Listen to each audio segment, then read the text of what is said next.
Saludo a todos los oyentes de Radio María. Un día más, con la gracia del Señor, proseguimos el comentario del Catecismo de nuestra Madre la Iglesia. En torno a esta fiesta de Navidad en la que ya nos encontramos, queremos hacer una edición especial. Hoy nos disponemos a hacer una edición especial de este programa del Catecismo, haciendo una explicación teológica sobre el misterio de la Navidad, y al mismo tiempo también entroncando este programa en esa convocatoria que nuestra Iglesia nos ha hecho para el Día de la Sagrada Familia, para el 30 de diciembre, convocando a todas las familias de España a una gran concentración, un acto de oración, a una liturgia de la palabra en la Plaza Colón de Madrid el 30 de diciembre. Sobre esto queremos versar el programa de hoy, sobre el misterio de la Navidad y el misterio de la Sagrada Familia. Para entender el misterio de la Navidad, el Catecismo reserva 2 puntos que tienen ese título, además, el misterio de Navidad. Son el 525 y 526. Lo digo para quienes queráis repasarlos estos días de una manera pues especial.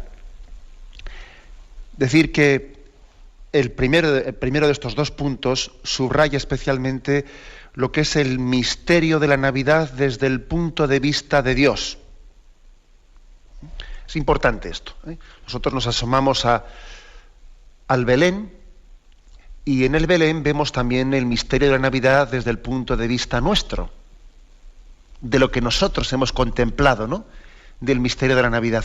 Pero, ¿y si hacemos un esfuerzo antes de ver la Navidad desde nuestro ángulo de vista, ver la Navidad desde el ángulo de vista de Dios? ¿Cómo lo ve Dios? ¿Qué ha supuesto para Dios, ¿no?, el misterio de la Navidad? Y entonces recurrimos a la Sagrada Escritura y allí pues leemos, por ejemplo, en Filipenses 2, quien a pesar de su condición divina no hizo alarde de su categoría de Dios, al contrario, se despojó de su rango y tomó la condición de esclavo, pasando por uno de tantos. Es decir, ver la Navidad desde el punto de vista divino es caer en cuenta de que eso que nosotros, ¿no?, pues celebramos como la gran fiesta, ¿no? La gran fiesta, pues eso, que es hermosísimo, ¿no? La fiesta de la pandereta, que cantamos villancicos, nos alegramos de que Dios está con nosotros, pero es que primeramente supone un misterio de abajamiento y de humillación. Quien siendo de condición divina se despojó de su rango y tomó la condición de esclavo, pasando por uno de tantos. En el principio era el Verbo, y el Verbo estaba junto a Dios, y el Verbo era Dios, y el Verbo se hizo carne y habitó entre nosotros. Es importante, pues, que para entender bien el misterio de la Navidad nos demos cuenta que ha partido de una iniciativa de Dios, iniciativa de amor, que ha descendido hasta nosotros. A veces yo a los niños, así en catequesis, pues les he hecho una pregunta, ¿no? ¿Y dónde estaba Jesús antes de nacer en Belén? Y me responde un niño muy gracioso: pues en la tripa de su madre. Y yo, pues de acuerdo, vale. ¿Pero dónde estaba Jesús antes de entrar en la tripa de su madre? Y me dice el niño: en el cielo, claro. Y el niño respondía con mucha exactitud. Es decir, entender bien el misterio de la Navidad es entender la preexistencia del Verbo, el Dios eterno, el Dios que existía antes de los tiempos, el que creó el tiempo. Él se ha encarnado, ha tomado carne humana, ha entrado en el tiempo. Esto es importantísimo, porque de lo contrario no entenderemos bien el misterio de la Navidad. En primer lugar, es la iniciativa descendente de Dios, descendente. Hoy en día, lo digo también para aquellos que estén más versados en teología, pero también para los que no estén versados en teología, creo que tenemos que tener conciencia de que existen bastantes errores teológicos a veces que hacen daño a nuestra fe. Y en concreto, un error que hace daño a nuestra fe es pretender explicar el misterio de Jesús, la cristología, explicarla desde una perspectiva meramente ascendente, olvidando que primeramente ha sido descendente. Me explico en esto. pretender explicar el misterio de Jesús únicamente como desde esa perspectiva ascendente es olvidarse, o sea, dejar en el olvido, pues el que Jesús antes de nacer, antes de venir a nosotros, era el verbo preexistente, era Dios de Dios, luz de luz, Dios verdadero de Dios verdadero, olvidarse de eso y hablar de Jesús únicamente en un tono humano. Jesús es un hombre pero especial, es el hombre, es la imagen, el modelo del hombre nuevo, un hombre tan santo, tan justo, que en él la humanidad ha visto como colmada su deseo, es su deseo de plenitud. El hombre, Jesús, es un hombre que modelo para todos nosotros, que nos ayuda, que es como la cumbre de la humanidad, que nos ayuda a subir a Dios.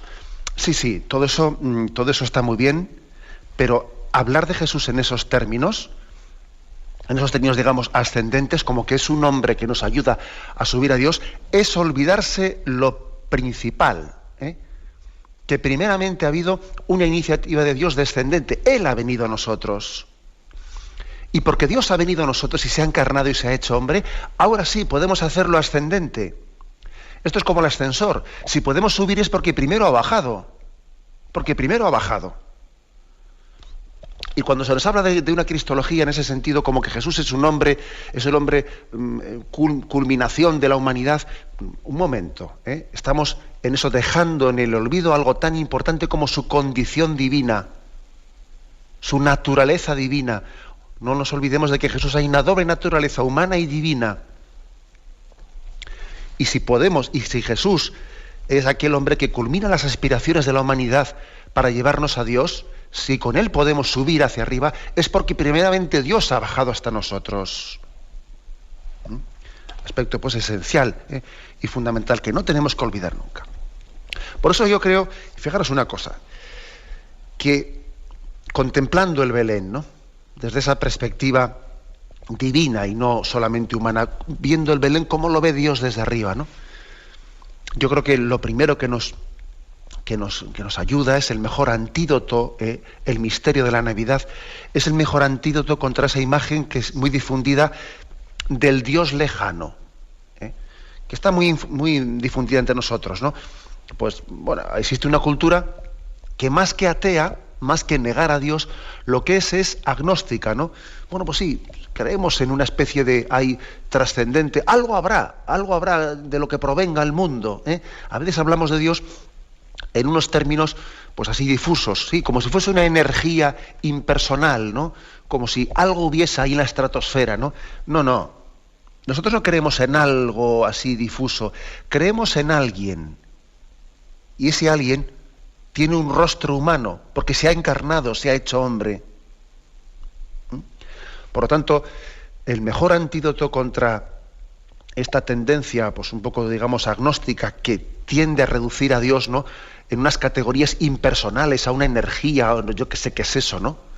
El mejor antídoto frente a todo ello es caer en cuenta de que Dios se nos ha hecho cercano, se ha bajado, se ha humillado. Él ha tomado condición humana, ha compartido nuestra condición humana para que el rostro de Dios sea visible y sea palpable en Jesucristo, para poder tener un tú a tú con nosotros, para poder tener una amistad, porque para poder tener amistad tiene que haber una cierta igualdad, o sea, una cierta condición compartida, si no es imposible tener amistad. Yo no puedo tener amistad con una hormiga, es que no hay condición compartida, no hay una mínima igualdad y en ese sentido Dios quiso tomar una condición humana para que la amistad tuviese, ¿no?, pues una base también antropológica, desde la que podernos tener en un tú a tú con Dios nuestro Señor. El rostro de Dios pues se hace cercano, palpable, en Jesucristo. Esta es la primera faceta, ¿no?, del misterio de la Navidad, el Dios que se abaja y que al abajarse se hace palpable, cognoscible, podemos conocerle, podemos amarle, podemos escucharle, podemos responderle en Jesucristo, el Dios que se abaja y se hizo hombre. Tenemos un momento de reflexión y continuamos enseguida.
Continuamos con esta edición especial del programa Catecismo de la Iglesia Católica. Hoy una edición especial queriendo presentar el misterio de la Navidad. Y decíamos que entender la Navidad desde esa perspectiva de Dios, aunque muchos hombres que estaban allí presentes, ¿no? Aquellos pastores posiblemente no eran capaces de entender lo que allí estaba ocurriendo, ¿no? Pero visto desde la perspectiva de Dios, entendemos que la Navidad, primero, antes que nada, es el abajamiento, el despojamiento, es la kenosis, es la humillación de Dios que viene hasta nosotros. Es una humillación infinita. El Dios que asume la naturaleza humana, ¿no? Infinitamente superior que lo que sería para nosotros hacernos una hormiga. Y además, ese misterio de abajamiento, de humillación, todavía queda remarcado más, pues con muchos sucesos que tuvieron lugar en torno a la encarnación y al nacimiento de Jesucristo. El misterio de Belén estuvo envuelto en la cruz en todo momento. El emperador ordena la realización de un censo para dominar mejor y expoliar más a sus súbditos, para dominarles mejor, para quitarles más los impuestos. José vive la humillación de no poder encontrar quien les reciba en su ciudad natal. Es otra cruz más, otra humillación. La cuna del Mesías de Israel, el esperado de las naciones, resulta ser el pesebre de unos animales. La Sagrada Familia se ve obligada a huir y a refugiarse en Egipto, escapando de la persecución de Herodes. Más humillaciones en medio de aquel abajamiento, ¿no? Vino a los suyos, vino a su casa, y los suyos no le recibieron. Es decir, se subraya mucho, ¿no?, lo que es el misterio del abajamiento, del ocultamiento, de la humillación. Y sin embargo, lo que es impresionante es que Dios ha querido que en ese abajamiento, en esa humillación, el hombre entienda que ahí está su felicidad. El Señor no ha querido que esta humillación sea vivida en un tono penitencial, me refiero en un tono que remarque más bien la tristeza, sino todo lo contrario. Gloria a Dios en las alturas y en la tierra paz a los hombres en quienes Él se complace.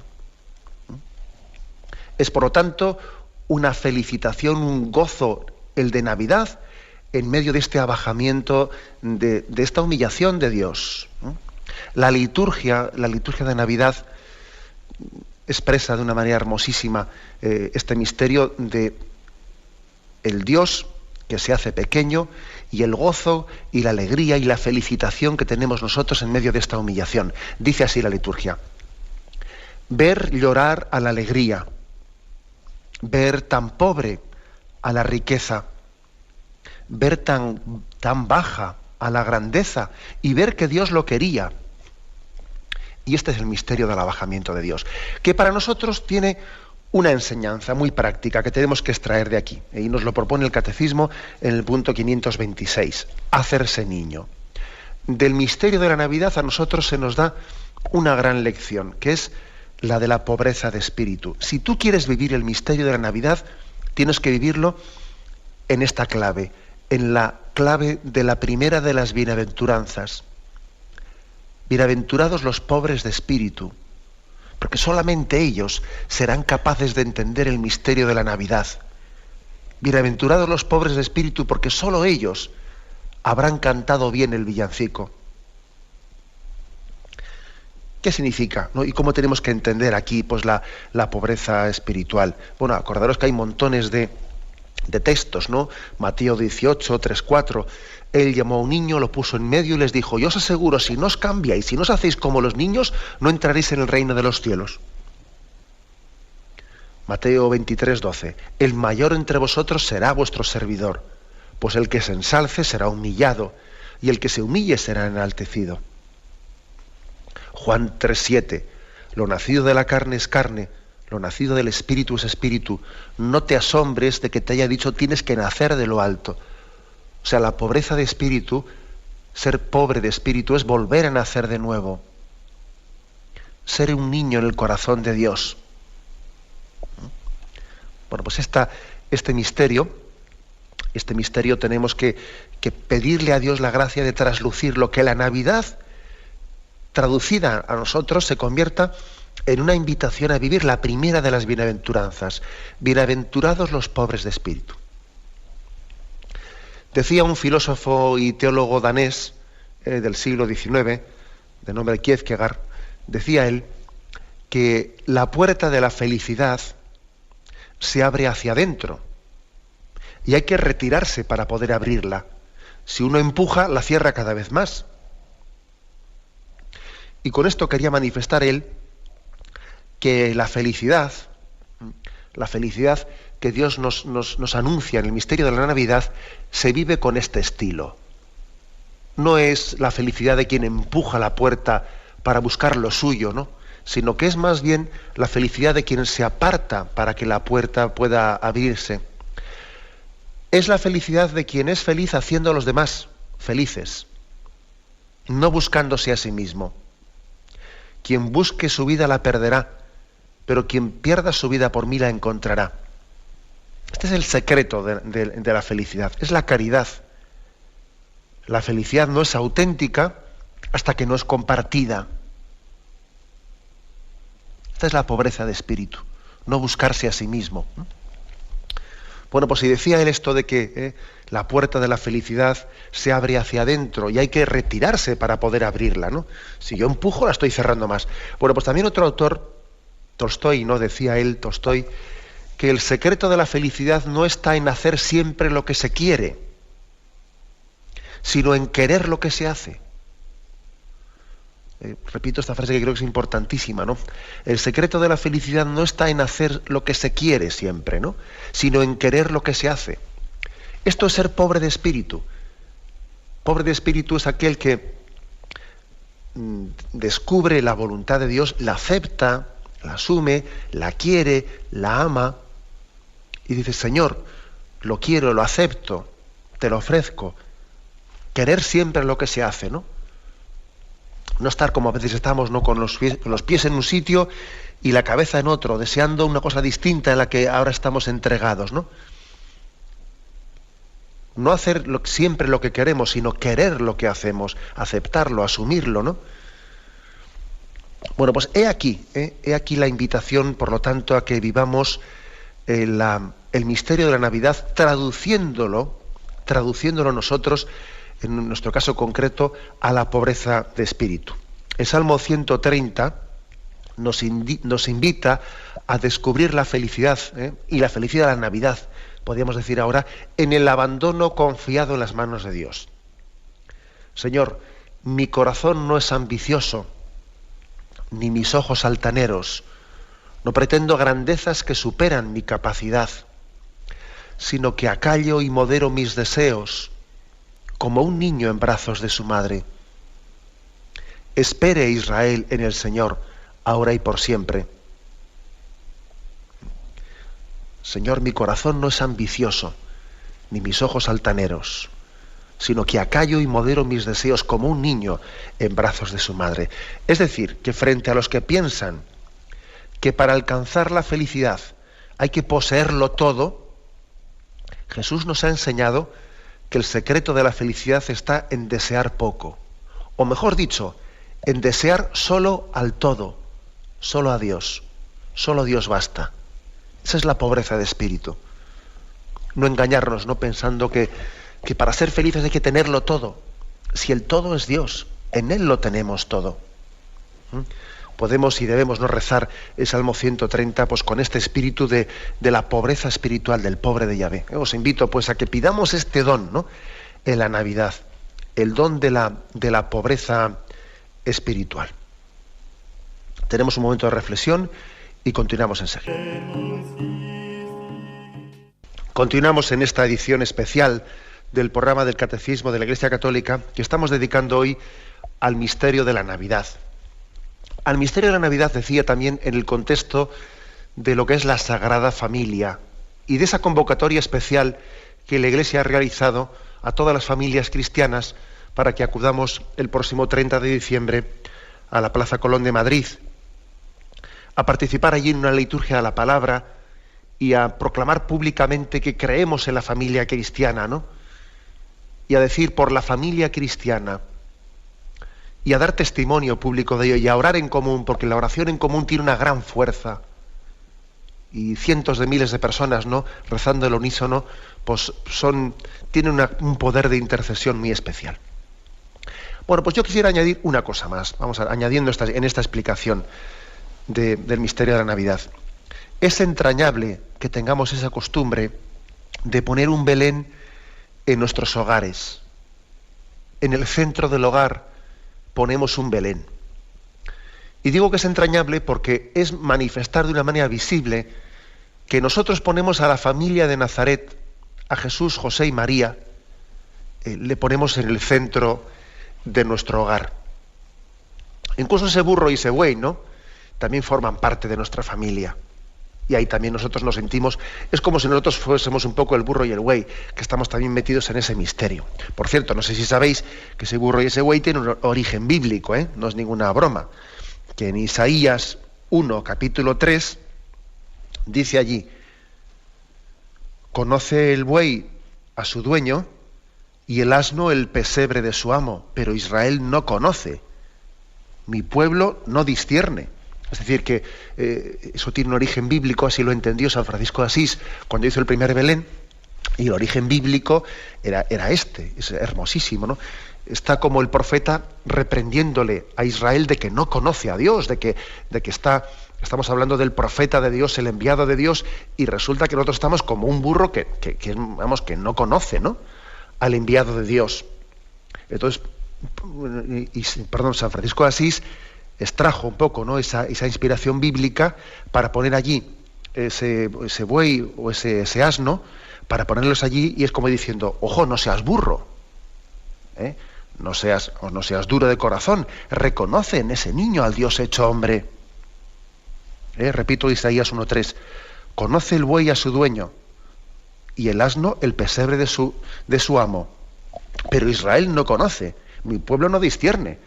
Como diciendo, pero hombre, no seamos más burros, que los burros por lo menos conocen a su dueño y conocen el pesebre. ¿Vas a ser tú tan duro de corazón, tan ciego, de no ser capaz de conocer a tu rey que se ha hecho hombre? Por eso digo, ¿no? Bueno, me he ido un poco por las ramas, ¿no? Pero por eso digo que en el interior de las familias también nosotros estamos un poco representados en ese burro y en ese asno, que a veces suelen ser representados si os fijáis, con rostros un poco, con rasgos faciales que parecen más de rostro humano que de un animal, ¿no? Y queremos ser como el buey que conoce a su dueño y el asno que conoce su pesebre, y nosotros sí, ¿no?, queremos conocer y distinguir en ese Jesús que nace el Salvador de las naciones. Y digo que es hermosísimo que en el centro de nuestras familias haya un Belén, porque es recordar que la familia de Nazaret es el modelo de la familia cristiana, y nosotros creemos en la familia cristiana.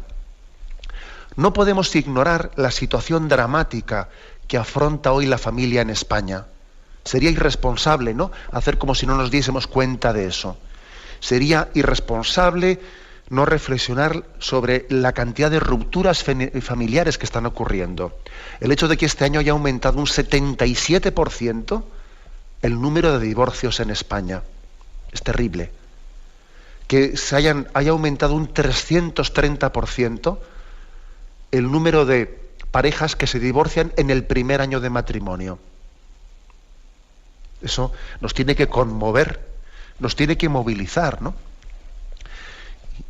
O por ejemplo, ¿no?, el hecho de que hayamos sido testigos de lo que hemos visto, ¿no?, de esa pequeña punta del iceberg que ha salido a la opinión pública con motivo de esas clínicas abortistas intervenidas. Y aquí parece que mientras que no te salpique, es como si no estuviese ocurriendo. Ahora parece que la opinión pública se ha conmovido un poco porque le ha salpicado la sangre de esos niños. La sangre de esos niños corre por igual, te salpique o no te salpique.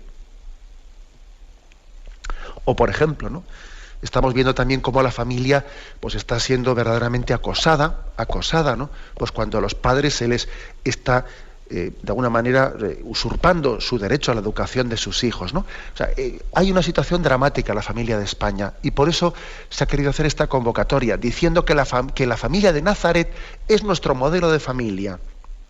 Y tenemos derecho y deber cristiano de proclamarlo así ante el mundo, ¿no? Porque también podemos decir nosotros, si nosotros callamos, estas piedras cantarían. Bueno, vayamos un poco repasando, ¿no?, este panorama al que yo me refiero. En primer lugar, nos vamos a juntar en la Plaza de Colón de Madrid para proclamar que creemos en la comunión del amor matrimonial, fiel e indisoluble. Creemos en ello. Creemos firmemente en ello. Frente a tanto divorcio exprés y tanta historia, ¿no? Qué terrible, ¿no? Es que este sistema nuestro, esta cultura, este gobierno, estas leyes humanas, ¿no?, la única respuesta que son capaces de ofrecer ante el drama de la ruptura del matrimonio es la única respuesta: bueno, si quieres te lo pongo más fácil para que puedas romper cuanto antes. Es como si a uno que quiere suicidarse le regalan una pistola para que acabe antes. Venga, para que te suicides más fácil. Para que sea más fácil el suicidio, para que no tengas que subir hasta el último piso y tirarte por la terraza. Te doy una pistola para que te dispares. O sea, parece que esta es la única solución, ¿no?, que es capaz de dar este mundo sin Dios y sin esperanza a la familia española. Nosotros creemos en la capacidad de que el amor sea fiel y sea indisoluble y sea para siempre. Creemos en ello. Creemos que los problemas tienen una causa y que las causas pueden ser afrontadas. Y además nos damos cuenta claramente, ¿no?, que el divorcio es una huida. El divorcio no es no afrontar ningún problema, sino que es huir de él. Incluso con mucha tristeza, ¿no?, hemos comprobado cómo en algunos gobiernos autonómicos, como el gobierno autonómico de Castilla y León, desde el que estoy hablando, pues ha aprobado, ¿no?, este año pasado, o este año en curso, mejor dicho, ha aprobado una ley de protección a la familia, ley de mediación de la familia. Y entonces, en vez de entender por mediación, en vez de entender la ayuda y la terapia, etcétera, para poder solucionar los problemas familiares y que la unidad de la familia se preserve, en vez de entender tal cosa, resulta que se entiende por ley de mediación familiar el mediar para poderse separar sin tirarse los trastos a la cabeza y de mutuo acuerdo. Pero vamos, se excluye en la ley absolutamente el poder ayudar a una pareja a poder salvar su matrimonio. Pero hombre, es que no hay esperanza, es que no tenemos esperanza en el amor indisoluble, porque hemos dejado de creer en el amor que nos ama hasta dar su vida por nosotros. Y como hemos perdido ese modelo de amor de Jesucristo como punto de referencia, pues estamos como un barco naufragando porque no tiene una estrella, no tiene una stella maris que le dirija. Bueno, por lo tanto, en primer lugar, nos vamos a juntarnos en la Plaza Colón el día 30 de diciembre para orar para que la comunión del amor matrimonial sea fiel e indisoluble. Comparto con vosotros una reflexión de una escritora y actriz norteamericana, ¿no? Se llama Yakari Johnson Gold, ¿eh? Y decía ella: antes era corriente que una pareja siguiera casada por el bien de los hijos. En cambio, en los últimos 30 años hemos pasado al divorcio por el bien de los hijos. Damos cómodamente por supuesto que nuestros hijos no pueden ser felices si nosotros somos infelices. Pero nunca pensamos que nosotros no podremos ser felices si nuestros hijos son infelices. El divorcio, pues, es un acto de egoísmo en el que uno piensa y juzga la vida por sí mismo, desde su perspectiva ciega, corta, ¿no?, sin pensar por encima de todo en el bien de los hijos mismos, ¿no?, en el bien del matrimonio, en el que la mayor herencia que podemos dar a los hijos es un modelo de matrimonio unido. Esa es la mayor caridad que podemos tener hacia ellos, ¿no? Entonces, de alguna manera, es en vez de afrontar los problemas, en vez de abordarlos, ¿no?, huir de ellos. Huir de ellos. Es la huida de los problemas, ¿no? Y hay que decir que los cristianos creemos que el amor verdadero no es el amor romántico, un amor idealizado, sino el que integra la cruz en la vivencia cotidiana de su vida. Solamente quien está dispuesto a morir a su egoísmo, a su orgullo, a su vanidad, a su comodidad, será capaz de vivir una comunión de amor indisoluble. El hombre o la mujer divorciado de su propia conciencia y de la voluntad de Dios está abocado al divorcio matrimonial. El hombre que está divorciado interiormente, con la voluntad de Dios, se va a divorciar con su mujer. En realidad la ruptura del matrimonio no ha ocurrido sin que primeramente hubiese ocurrido una ruptura interior con la voluntad de Dios. Bueno, pues por lo tanto proclamamos, ¿no?, delante del mundo, proclamamos que creemos en la comunión de amor fiel e indisoluble, que es posible con la gracia de Cristo. La gracia de Cristo es como el cemento que es capaz de unir los fragmentos de esa vasija que había sido rota, ¿no?, de ese jarrón que se había fracturado. El hombre está fracturado, tiene tantas heridas interiores. Necesitamos una restauración profunda que solamente puede venir de la gracia de Cristo. Es como el cemento que une los fragmentos del hombre. Bueno, pues lo vamos a proclamar públicamente y vamos a pedir que no nos equivoquemos, ¿no?, que cuando se habla de derecho a rehacer la vida, no nos autoengañemos, ¿no? No se puede construir encima de lo que está roto. Encima de lo que está roto se construyen cosas rotas. Nosotros creemos en la restauración interior del hombre. Creemos en que el pecado puede regenerar al hombre roto con la gracia de Cristo y puede darnos el don de un amor fiel e indisoluble. Por ello, no vamos a pedir ese don ante los hombres. Y en segundo lugar, vamos a proclamar que creemos en la familia como el santuario de la vida. Como el santuario de la vida. Y bueno es que meditemos que esas noticias a las que antes me refería, ¿no?, de las intervenciones en las clínicas abortistas, que han sido tan terribles, ¿no?, cuando nos han hablado ahí de una trituradora conectada al desagüe, para triturar a los niños que salgan por el desagüe, ¿no?, que también nosotros, al oír tal noticia, ¿no?, también seamos capaces de ver el aspecto, no únicamente el macabro y el oscuro de la noticia, que también veamos el aspecto positivo, y es el hecho de que meditemos el día de Navidad, meditemos que nuestra vida, mi vida, tu vida, la de Jesús, este Jesús que nace en Belén, ha sido posible porque ha habido también, por parte de nuestra madre, por parte de María y de todas las madres, nuestra vida es fruto de una aceptación y de una apertura al don de la vida. Nuestra existencia es un don precioso que ha sido recibido y acogido en el seno de la familia, auténtico santuario de la vida. La familia es aquel lugar en el que el hombre está llamado a acoger el don de la vida, a acogerla, ¿no?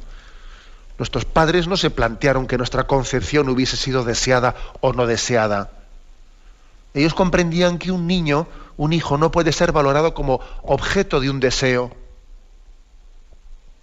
Incluso en el caso de que nuestra concepción, ¿no?, hubiese alterado sus planificaciones, ¿qué importancia tiene ese hecho anecdótico para quien piensa que el hombre propone y Dios dispone?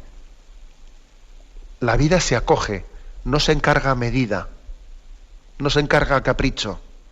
La vida se acoge porque es un don que nos supera y nos precede. A nadie nos han pedido permiso para venir a este mundo. La vida es un don que nos supera. Por eso, ¿no?, para proclamar esto, porque es que es necesario proclamarlo, ¿no?, porque el seno de la madre, que tradicionalmente el seno de la madre es el lugar en el que el niño se ha sentido más seguro. No había un lugar más seguro para un niño que el seno de su madre. Cuando salía fuera del seno de su madre le esperaban muchos peligros, ¿no?, y ante los cuales también tenía que ser protegido, ¿no? Ahora resulta que el que era el lugar más seguro es el lugar en el que la vida humana corre más peligro, cuando está en el seno de su madre. Pero hombre, ¿cómo hemos invertido los valores? Resulta que 110.000 niños en España van a morir este año en el seno de sus madres, sin contar las píldoras abortivas, que eso ya es incontabilizable, vamos. Las píldoras del día después. 110.000, que serán bastantes más, ¿no? O sea, el lugar que era el santuario de la vida se ha convertido en el corredor de la muerte. ¿Qué ha ocurrido para que tenga lugar esta inversión de valores? Solamente se puede entender tal cosa desde el eclipsamiento de la luz de Dios. Cuando el hombre vive sin Dios y sin esperanza, como dice el Papa en su encíclica Spe Salvi, ¿no? Cuando vivimos sin Dios y sin esperanza, el hombre es capaz de convertirse en un lobo para el propio hombre, es capaz de devorar a sus hijos. ¿Os acordáis de aquella imagen mítica, ¿no? Precristiana, ¿no? De Venus, Neptuno, devorando a sus hijos? Pues esa imagen de Neptuno devorando a sus hijos parece que es el hombre sin Dios y sin esperanza, ¿no? Que se convierte en un lobo para el propio hombre, que se destroce a sus propios hijos y a sí mismo se está destrozando. Bueno, pues frente a esta imagen, ¿no? De una sociedad que se corrompe y se cae a cachos, porque ha perdido la esperanza en Dios, vamos a proclamar el Día de la Sagrada Familia, que creemos en la familia como un santuario en el que se acoge la vida. Y la vida es un don de Dios que nos precede. Y así queremos testimoniarlo, ¿no? Y en tercer lugar, ¿no? Creemos en la familia como la educadora de los hijos, como la escuela de todas las virtudes. Precisamente en este momento en que la familia está siendo víctima de muchas intrusiones inaceptables, ¿no? Es necesario que sepamos defender nuestros derechos de una manera asociada. Hay que dar la cara también de una manera asociada, ¿no? Porque la familia está padeciendo intromisiones, primero en el ámbito escolar. El ámbito escolar, pues en ese derecho de los padres a educar a sus hijos conforme a sus principios morales, ¿no? Lo dice el punto 27, el artículo 27.3 de la Constitución española. Los padres son los que tienen derecho a educar a sus hijos y las instituciones tienen la obligación de ayudarles en ello. Sí, eso está en el papel, pero luego resulta que en la letra pequeña, día a día, se está legislando en contra de ese principio. Y de hecho, pues bueno, pues lo estamos viendo, ¿no? Pues en la asignatura de educación para la ciudadanía o en tantas otras cosas donde los padres van perdiendo el control de la educación de sus hijos, ¿no? Pero es que incluso, ya la última que hemos vivido estos días, ¿no? Previos a la Navidad, es que incluso en el propio seno de la familia, bueno, pues hemos visto también cómo a los padres se les puede llegar a prohibir, pues que resuelvan con un azote una rabieta de un niño que no atiende a razones. Pero hombre, pero ¿cómo se puede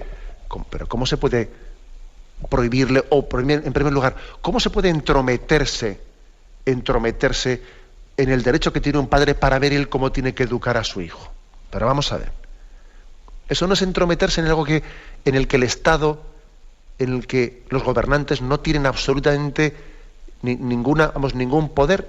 Es más, lo que se ha hecho con esta ley que se está aquí popularmente hablando, la ley del cachete, ¿no? Que es esa prohibición ahora, o modificación del Código Civil, prohibiendo a un padre que pueda dar un azote o un cachete a un hijo.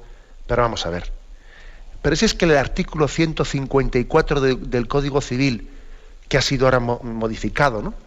Por esa ley aprobada en el Congreso, pero si es que decía exactamente, ¿no? El artículo que han visto que había que modificarlo porque era gravísimo, ¿no?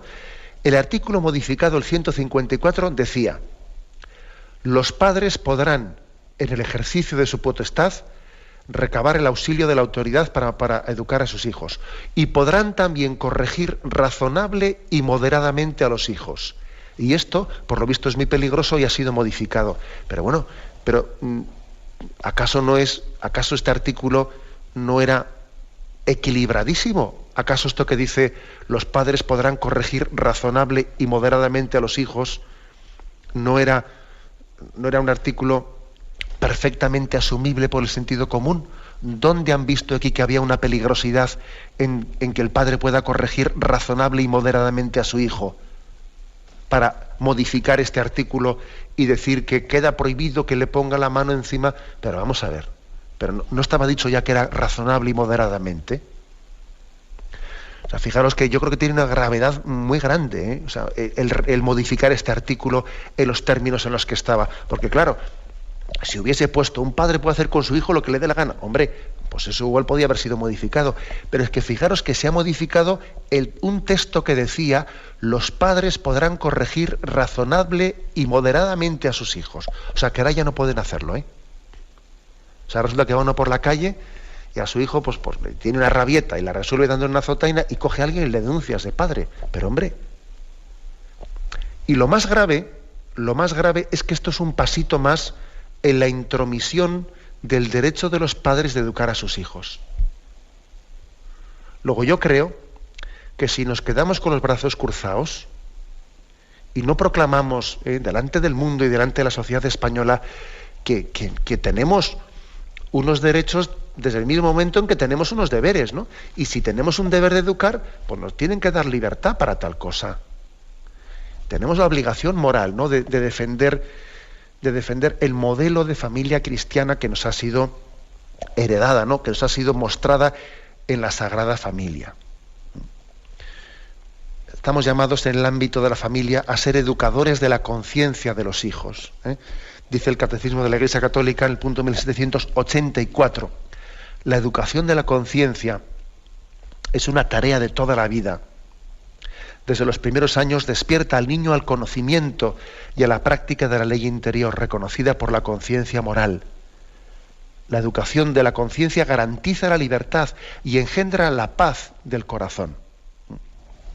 Por eso, mientras que este laicismo imperante, ¿no?, condena a nuestra cultura a la orfandad moral y espiritual, porque es cierto, hay una gran orfandad moral y hay una crisis de autoridad tremenda, ¿no? La familia cristiana se presenta como la gran esperanza frente a tanta desorientación moral. Se presenta como el bálsamo para sanar tantas heridas y carencias afectivas. Hay esperanza, ¿no?, en la familia cristiana, ¿eh? Bendita Sagrada Familia, en la que descubrimos como un icono el rostro de nuestra familia cristiana. Viendo a la Sagrada Familia, viendo ese Belén que tenemos en el centro de nuestro hogar, a Jesús, José y María, descubrimos el rostro de la familia cristiana. Vamos a juntarnos el 30 de diciembre en la Plaza Colón de Madrid, y allí oraremos todos juntos y diremos, ¿no?, Jesús, José y María, velad por la familia en España.